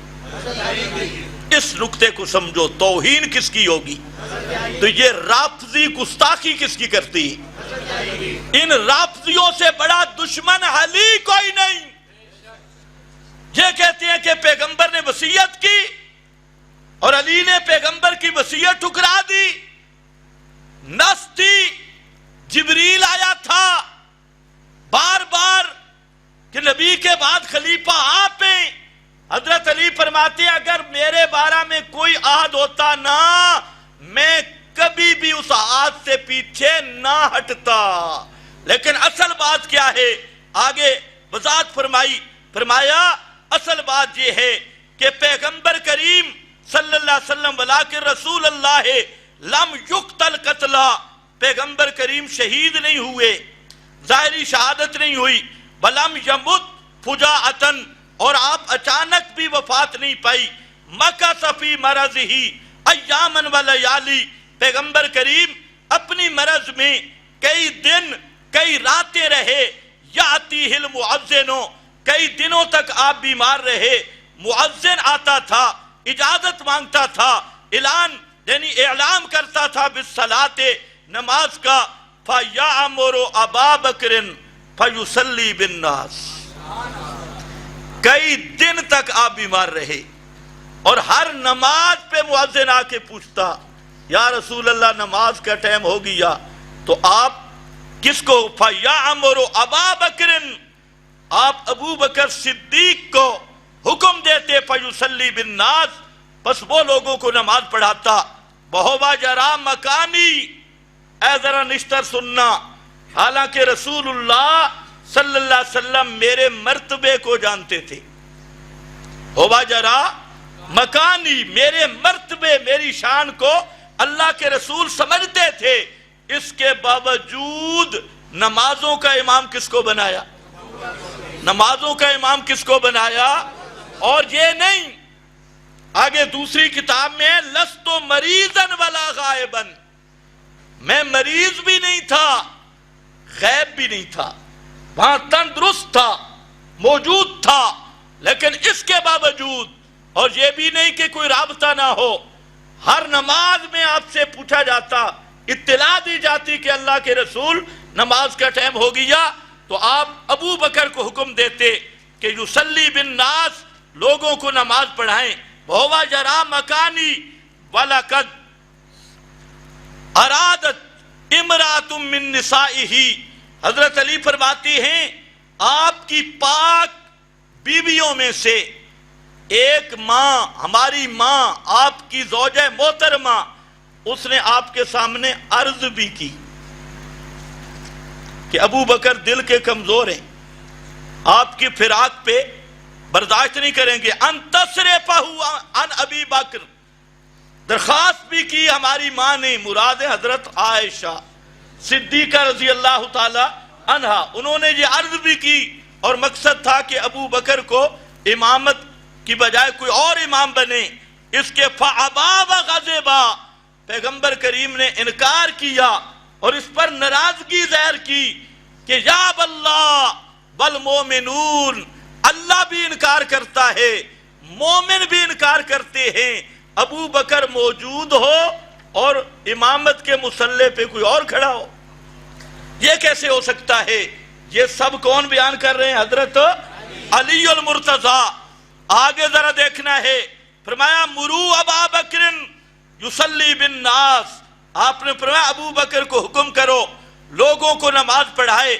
فلما قبض اللہ نبیہ، جب اللہ نے اپنے پیارے پیغمبر کی روح مبارک قبض کر لی، خلافت حیات دنیاوی میں نہیں ہوتی، اب یا المہند رہے گی یا خلافت رہے گی، یا تسکین الصدور رہے گی یا خلافت رہے گی، یا تو دنیاویتن لا برزخیہ، شرم نہیں آتی۔ اب دیکھو فرماتے ہیں فلما کذب اللہ نبیہ نظرنا فی امورنا، جب اللہ نے اپنے پیغمبر کی روح مبارک قبض کر لی، ہم نے اپنے معاملات کو دیکھا، خیال کرنا ہے، نظرنا، ہم نے دیکھا، پتہ نہیں تمہیں سمجھ آ رہی ہے کہ حضرت علی شامل تھے نہیں تھے؟ نظرنا، ہم نے دیکھا، فی امورنا، اپنے معاملات میں خلیفہ کس کو بنائیں، فاخترنا لدنیانا من رضیہ نبی اللہ لدیننا، ہم نے خلافت کے لیے اس کو منتخب کیا جس کو پیغمبر نے ہمارے دین کا ہمارا امام بنایا، ہمارے دین کا امام بنایا۔ یہ 40 کتابوں میں اس قسم کی عبارت موجود ہے، لدیننا، وکانت الصلاۃ اصل الاسلام، اور نماز اسلام کی اصل ہے اور سب سے بڑا امر اور قوام الدین ہے۔ فبایانا ابا بکر، فبایانا، ہم نے بیعت کی ابو بکر صدیق کی، کون کہہ رہے ہیں؟ حضرت علی، ہم نے بیعت کی، فبایانا ابا بکر وکان لذالک اہلا، وکان لذالک اہلا، ہم نے ایسے بیعت نہیں کی، ابو بکر صدیق خلافت کے قابل، خلافت کے اہل تھے۔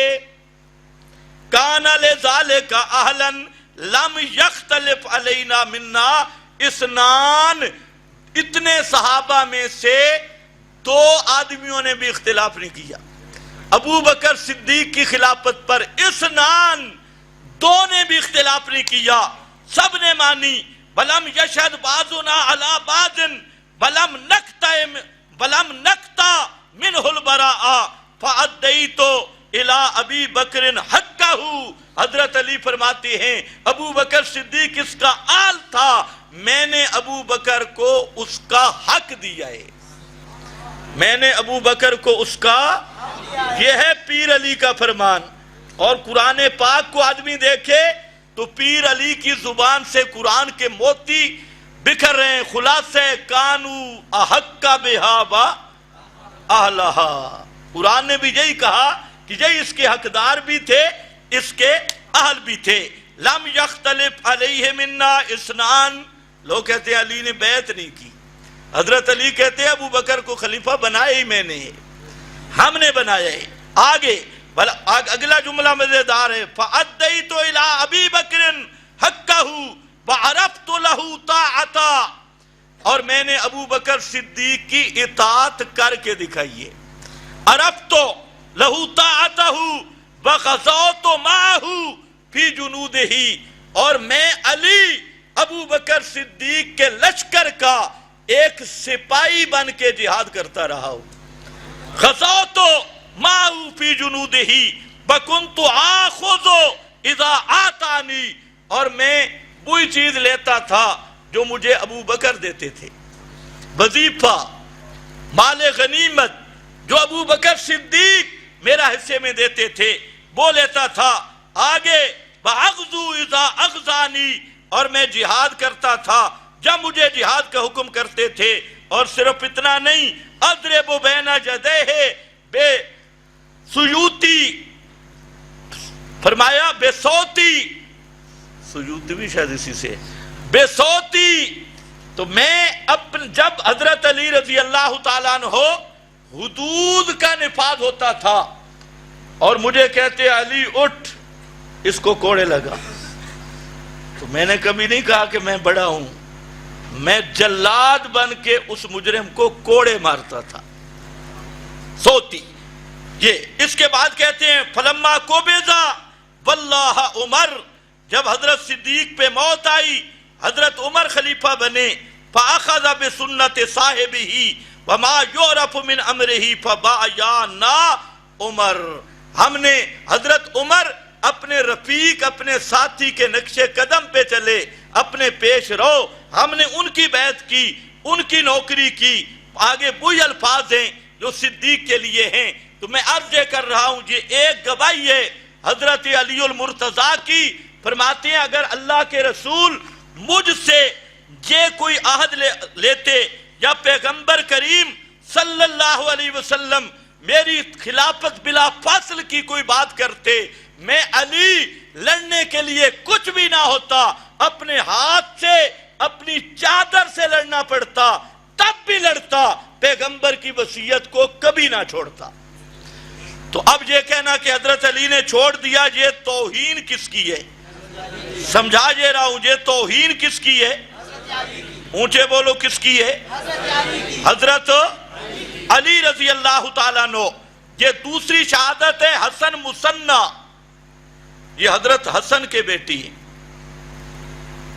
حسن ابن علی کے بیٹے حضرت حسن مثنیٰ فرماتی ہیں، ایک آدمی نے سوال کیا کہ یار یہ بتا، آدمی نے پوچھا سألوہ عن ھذا الخبر، اس نے پوچھا یار ایک روایت سنی ہے من کنت مولاہ فعلی مولاہ، اس کا کیا معنی ہے؟ اس میں حضرت علی کی خلافت کی کوئی بات ہے؟ یہ سائل نے سوال کیا کس سے؟ حضرت حسن مثنیٰ سے، حضرت حسن کے بیٹا مثنیٰ اس کو کہتے ہیں، اس سے یہ کیا معاملہ ہے؟ آگے حضرت حسن بولے، یہ بھی خاندان نبوت کا آدمی ہے، فرماتے ہیں لو کان النبی، کہتے ہیں یار اتنی گل بھی نہیں، اگر پیغمبر نے خلافت علی کا قول کرنا ہوتا نا لأفصح، تو پیغمبر کریم دو ٹوک بات کرتے، کیونکہ ہوبا انصح للامہ، پیغمبر کریم امت کے سب سے زیادہ خیر خواہ تھے، گول مول بات نہ کرتے کہ من کنت مولا ہو فعلی، تو مولا کے 17 معنی، 17 احتمال، آپ افصح تھے، انصح تھے، اس لیے اگر آپ نے خلافت علی کا اعلان کرنا ہوتا دو ٹوک لفظوں میں کرتے۔ آگے اس نے لفظ ذکر کیے کہ آپ کیا کہتے، لو کان النبی اراد خلافتہ لقال ایھا الناس ھذا ولی عمری والقائم علیکم بعدی، اگر آپ نے خلافت علی کا اعلان کرنا ہوتا تو اس طرح نہ کہتے من کنت مولا ہو فعلی مولا، کیونکہ اس میں تو کئی احتمال ہیں، آپ صاحب کہتے لوگوں میرے بعد القائم ولی الامر یہ حضرت علی ہے، جو کہنا چاہیے تھا۔ یہ کون کہتا ہے؟ حسن مثنیٰ، جو حضرت حسن بڑے حسن کے بیٹے ہیں، فرماتے ہیں جو ہوتا، آگے ذرا خیال کرنا، لمبی عبارت میں اپنا مقصد کی درمیان سے جو بتایا گستاخ علی والی بات وہ بتانا چاہتا ہوں، تو کہتا ہے کہ لو آسا باللہ قال الحسن اقسم باللہ سبحانہ، میں اللہ کی قسم اٹھاتا ہوں کہ اگر اللہ تعالی و رسولہ، اگر اللہ اور اس کا رسول حضرت علی کے لیے خلافت بلا فصل کا تعین کرتے، لو آثرا علی لاجل ھذا الامر ولم، اور حضرت علی آگے نہ بڑھتے، خاموش رہتے اور اپنا حق نہ لیتے، تو لکان اعظم الناس خطا، تو حضرت علی سے بڑا گناہگار کوئی نہ ہوتا۔ کون کہتے ہیں؟ حسن ابن مثنیٰ، ان کی شہادتیں فرماتے ہیں کہ پیغمبر اور اللہ رب العزت حضرت علی کو خلیفہ بلا فاصل متعین کریں اور پھر حضرت علی خاموش رہ جائے، تو پھر اس سے بڑا گناہ کیا ہوگا؟ توجہ ہے کہ اللہ اور اس کے رسول کے تعین کردہ چیز کو بھی حضرت علی چھوڑ دے اور اپنا حق وصول نہ کریں، پیغمبر کی گدی پر نااہل اور نالائق لوگ بیٹھے رہیں اور حضرت علی ان کے ساتھ زندگی گزارتے رہیں، تو اس سے بڑی خطا، اس سے بڑا گناہ، اس سے بڑا ظلم کوئی نہیں ہو سکتا۔ اس لیے یاد رکھنا، یہ بھی کئی کتابوں کی عبارت موجود ہے۔ عرض کرنے کا مقصد یہ ہے، حسن مثنیٰ کیا کہنا چاہتے ہیں کہ جو صدیق کو خلیفہ بلا فاصل نہیں مانتا اور یہ دعویٰ کرتا ہے اللہ یا رسول یعنی قرآن و سنت میں علی کی خلافت بلا فاصل کی کوئی نص ہے، تو وہ ایسا ظالم ہے جو حضرت علی پر بہتان لگا رہا ہے، حضرت علی کو خطا اور گناہ پہ سمجھ رہا ہے، اور جو حضرت علی کو گناہ و خطا پہ سمجھے وہ کیا ہوتا ہے؟ دشمن علی۔ وہ کیا ہوتا ہے؟ دشمن علی۔ اس لیے میں عرض کرتا ہوں کہ یہ جو صدیق کو بھونکتے ہیں، خلافت صدیق اکبر پر تبرئے کرتے ہیں، ان کو یاد رکھنا چاہیے، اور ان کے ملنگوں کو بھی، کہ یہ حملہ صدیق پہ نہیں ہے، یہ حملہ علی مرتضیٰ پہ ہے۔ یہ حضرت علی کی عزت کے خلاف کر رہے ہیں، حضرت علی کی توہین کر رہے ہیں۔ ہم تو یہی کہتے ہیں کہ ابو بکر صدیق خلیفہ اول تھے، اس لیے حضرت علی نے مانا، ان کے پیچھے نمازیں پڑھی، حضرت حسن حسین نے مانا، ان کے پیچھے نمازیں پڑھی، حضرت فاروق کے ساتھ رہے، حضرت عثمان کے ساتھ رہے۔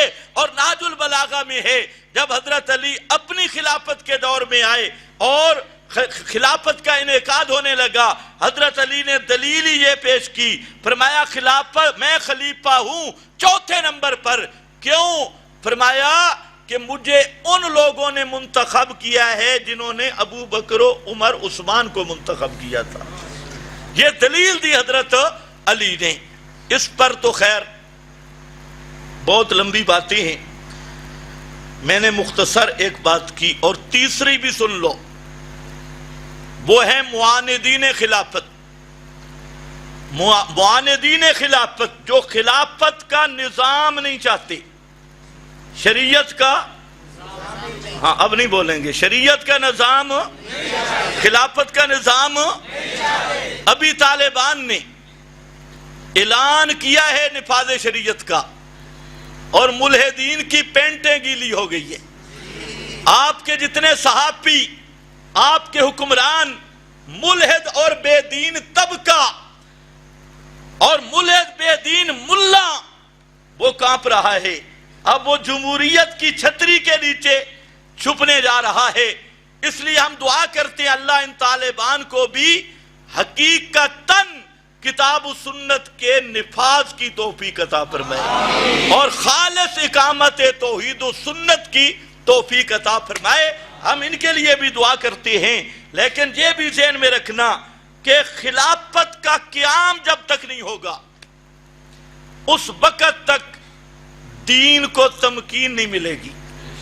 تمکین آج دیکھو بہت سارے لوگ ہیں کہتے ہیں ہم بڑے درس دیتے ہیں، اور جتنے احکام کی آیات ہیں وہ تمہارے درس کی زینت ہیں، نفس الامر میں ان کا کہیں صورت نظر نہیں آتی۔ جتنے شیوخ الحدیث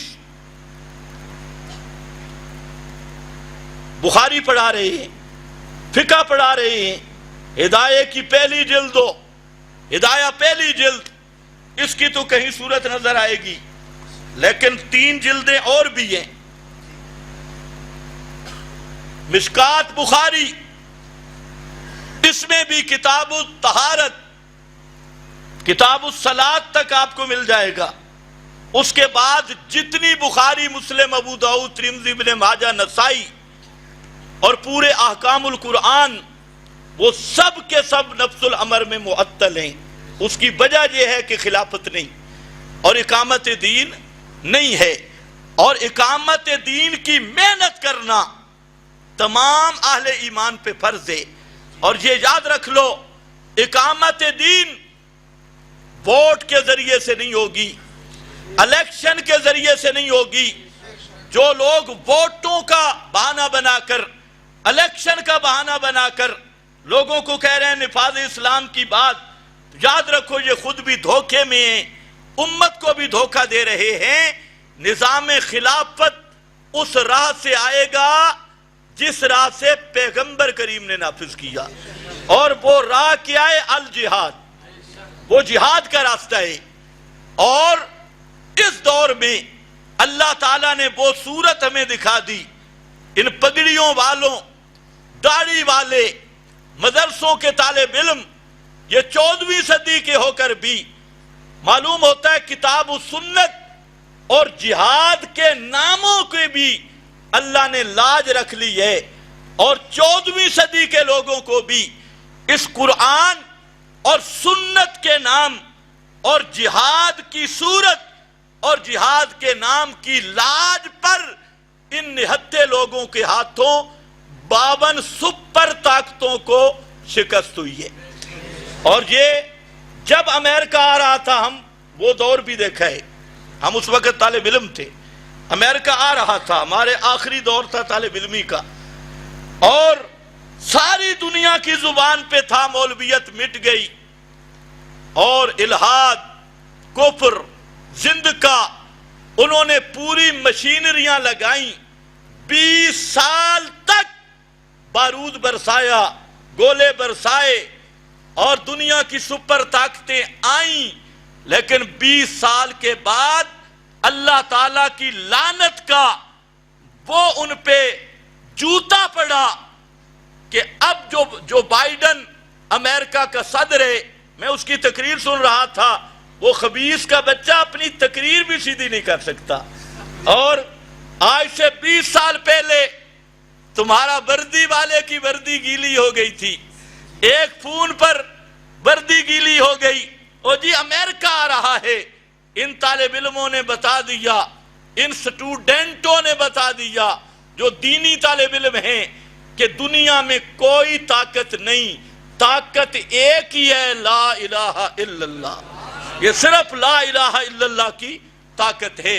اس لیے خلافت کا نظام، اس کی کوشش کرنا اور خلافت کے نظام پر محنت کرنا، اقامت دین پر محنت کرنا، خلافت کے نظام پہ محنت کرنا، ہمارا تو ملک ہے، ہمارے آئین میں لکھا ہے کتاب و سنت کا نفاذ، یہ تو ہمارے آئین کی بات ہے، ہماری قرارداد مقاصد میں لکھا ہوا ہے ہمارے ملک کی کہ اس ملک کا آئین کتاب و سنت کے مطابق ہوگا، کتاب و سنت کا نفاذ ہوگا، تو ہمیں یہ محنت کرنی ہوگی کہ کتاب و سنت کا نفاذ ہو اور قرآن و سنت کا نفاذ اس ملک میں ہو، یہ قرآن ملک کی اسمبلی میں ہو، ملک کی عدالتوں میں ہو، اور ملک کا قانون کتاب و سنت کے مطابق ہو، تب اس ملک میں امن آ سکتا ہے اور اس پاکستان کا اپنا مقصد حاصل ہو سکتا ہے۔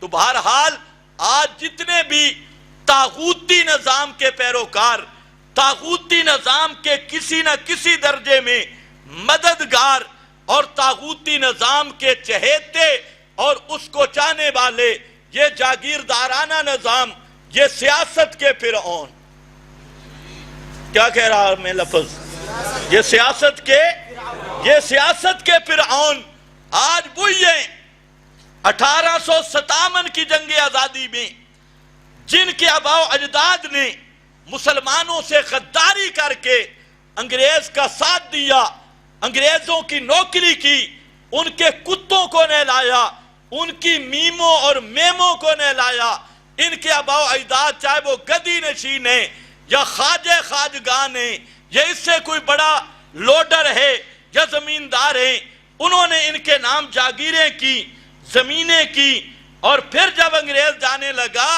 تو اسی طبقے کالے انگریز کو تمہارے اوپر فٹ کر کے گیا، ورنہ اسلامی خلافت کا قانون بھی قرآن نے پہلے بتایا، الذین آمنوا وعملوا الصالحات یعبدوننی ولا یشرکون بی شیئا۔ قرآن نے وہ اوصاف بھی بیان کر دیے ہیں کہ اصل خلافت وہ تھی، باقی ہر خلافت اس خلافت راشدہ کے تابع ہوگی، حقیقی نمونہ وہ تھا۔ تو ہمیں ملک میں سب کو مل کر دعائیں بھی کرنی چاہیے، عملی دعوت بھی دینی چاہیے کہ ہمارا ملک اسلام کی خاطر آیا اور یہ انگریزی پٹھے یہ ملک پہ قابض ہو گئے، اللہ ان سے نجات دے، پاکستان کی حفاظت فرمائے اور پاکستان میں کتاب و سنت کا قانون نافذ کرنے کا اللہ خود کوئی سبب پیدا کر دے۔ وآخر دعوانا ان الحمدللہ رب العالمین۔ سب ساتھیوں کا میں شکریہ ادا کرتا ہوں، آپ نے محبت کا اظہار کیا، بغیر اہتمام اور فیس بک کے ایک اشتہار پر اتنی تعداد میں آپ تشریف لائے۔ آپ کے جذبات کو دیکھ کر انشاءاللہ ایک جلسہ بھی ہم منعقد کریں گے جن میں بڑے بڑے خطباء کو بھی بلائیں گے، لیکن ہماری کوشش یہ ہے کہ یہ جو نوجوان علماء ہیں ان سے آپ کا تعارف ہو، اور جو پیشہ ور اور تاجر خطیب ہیں ان سے تمہارا ایمان بھی بچے اور تمہاری جیب بھی محفوظ رہے، اور جو اللہ کے لیے اللہ کا دین بیان کرنے والے ہیں ان کے ساتھ تعلق رکھو۔ مقصد تو دین کے عاشق بنو، سٹائلوں کے نہیں، سروں کے نہیں۔ تو ایک حصہ بیان ہو گیا، باقی انشاءاللہ کسی موقع پہ ہو جائے گا، یہ تو مسئلہ بڑا لمبا ہے۔ آپ سب ساتھی تشریف رکھیں، اور آپ کے لیے جو پہلے میرا خیال ہے نماز پڑھ لیں، ہاں نماز پڑھ لیں، اور اس کے بعد تہخانہ میں تشریف لے جائیں، اور آپ کا پورا اکرام ہوگا۔